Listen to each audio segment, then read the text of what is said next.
Mazāki novadi šajā situācijā ir ieguvēji. Tā par lauku attīstības speciālistu skaitu secina Balvu novadu pašvaldības pārstāve Inta Kaļva. Blakus esošajā Baltinavas novadā, kurš sastāv no viena pagasta, vai Balvu novads ar 10 pagastiem, abos lauku attīstības speciālistu skaits ir vienāds.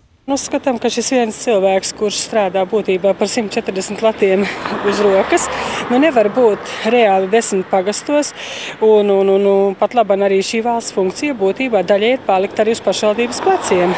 Tāpēc, ka šim cilvēkam algā nebūtu godprātīgi iekļaut ne telefona sarunas, ne benzīna izdevumus, ne kancelēs, dažādus izdevumus, un tātad mēģinam piepalīdzēt. Novada lauku attīstības speciālistu galvenie uzdevumi ir iedzīvotāju informēšana par lauku attīstības programmas sniegtajām iespējām, semināru un apmācību organizēšana, jāveic statistika par esošajiem lauksaimniekiem un jāsniedz viņiem konsultācijas. Jūs spējat tikt galā ar saviem pienākumiem, jums ir 10 pagasti. Es cenšos, cik jau manas iespējas atļauj. Pārsvarā tie ir elektroniski e-pasti, tiek sūtīti uz katru pagastu un arī reizi mēnesī.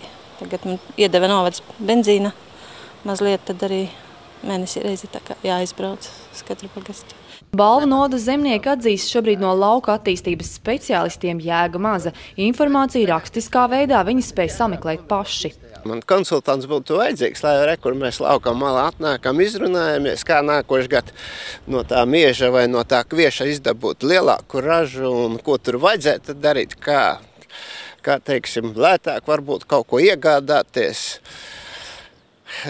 Viens cilvēks uz Balvu novada, tas tur tā, nav nopietni. Es domāju, ka viņš pamatā veids funkciju, atskaites tiek iesniegtas priekš zemkopības ministrijas un viss.